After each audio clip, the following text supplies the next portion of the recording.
হঠাৎ করেই যদি জ্বালানির দাম আকাশ ছোঁয়া হয়ে যায় আর পুরো একটি দেশের অর্থনীতি থমকে দাঁড়ায়, তাহলে কি হতে পারে?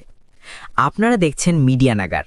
বিশ্ব রাজনীতি ও অর্থনীতির গুরুত্বপূর্ণ আপডেট জানতে ভিডিওটি শুরু থেকে শেষ পর্যন্ত অবশ্যই দেখুন। আজকের ভিডিওতে আমরা জানব যুদ্ধের উত্তেজনা কিভাবে ব্রিটিশ অর্থনীতিকে প্রভাবিত করছে এবং কেন বাড়ছে জ্বালানির দাম। আপনারা দেখছেন মিডিয়া নাগার। ভিডিওটি মিস না করতে এখনই সাবস্ক্রাইব করুন আর লাইক দিন ভিডিওটিকে। চলুন শুরু করি। ভূ রাজনৈতিক উত্তেজনার আঁচ লেগেছে যুক্তরাজ্যের অর্থনীতিতে। ইরান এবং ইসরায়েলের মধ্যে চলমান সংঘাতের ফলে জ্বালানি ও বিদ্যুৎ খরচ অস্বাভাবিকভাবে বেড়ে যাবার আশঙ্কায় স্থবির হয়ে পড়েছে ব্রিটিশ অর্থনীতি। সরকারি তথ্যানুযায়ী বছরের শুরু থেকেই যুক্তরাজ্যের অর্থনৈতিক প্রবৃদ্ধি শূন্যের কোঠায় নেমে এসেছে।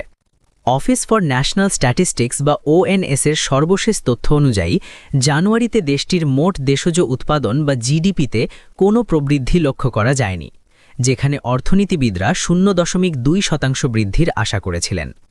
বিশ্লেষকদের মতে মধ্যপ্রাচ্যের সংঘাত দীর্ঘায়িত হলে এবং তেলের দাম অস্বাভাবিকভাবে বাড়তে থাকলে ব্রিটেনের অর্থনীতি আরও সংকটের মুখে পড়তে পারে।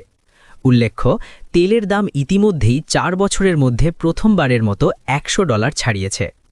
সর্বশেষ পরিসংখ্যানে দেখা গেছে গত বছরের শেষ 3 মাসে প্রবৃদ্ধির হার ছিল মাত্র 0.1%, যা মূলত বাজেট নিয়ে অনিশ্চয়তা এবং ডিসেম্বরের দুর্বল পারফরম্যান্সের ফল। ইরান যুদ্ধের কারণে মুদ্রাস্ফীতি বৃদ্ধির আশঙ্কার কথা উল্লেখ করে যুক্তরাজ্যের চ্যান্সেলর রেচেল রিভস বলেছেন, বর্তমান বৈশ্বিক পরিস্থিতির অনিশ্চয়তার মধ্যেই এই অর্থনৈতিক সূচকগুলি সামনে এসেছে। অর্থনীতিবিদরা সতর্ক করেছেন যে এর ফলে ব্রিটেনে একদিকে মুদ্রাস্ফীতি বৃদ্ধি এবং অন্যদিকে অর্থনৈতিক স্থবিরতা তৈরি হতে পারে।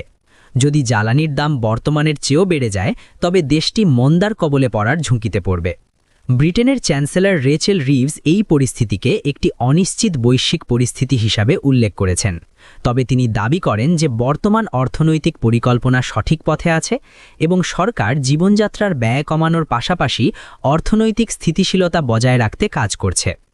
Independent fiscal watchdog office for budget responsibility OBR সতর্ক করেছে যে মধ্যপ্রাচ্যে সংঘাতের কারণে জ্বালানির দাম বেড়ে গেলে এ বছরের শেষে যুক্তরাজ্যের মুদ্রাস্ফীতি প্রত্যাশার চেয়ে 1% বেশি বা 3%-এর কাছাকাছি পৌঁছতে পারে। দেশটির নির্মাণ শিল্পেও দেখা দিয়েছে বড় ধরনের ধাক্কা। বিশেষ করে নতুন ঘরবাড়ি তৈরির কাজ জানুয়ারিতে 5.6% হ্রাস পেয়েছে, যা 2020 সালের মার্চে করোনা মহামারীর শুরুর দিকের পরিস্থিতির পর সবচেয়ে খারাপ অবস্থা।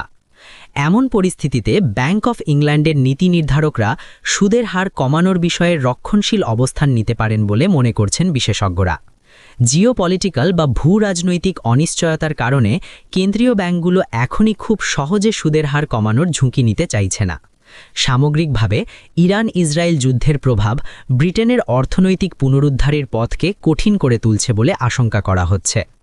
নাজমুল হাসান, মিডিয়া নাগার।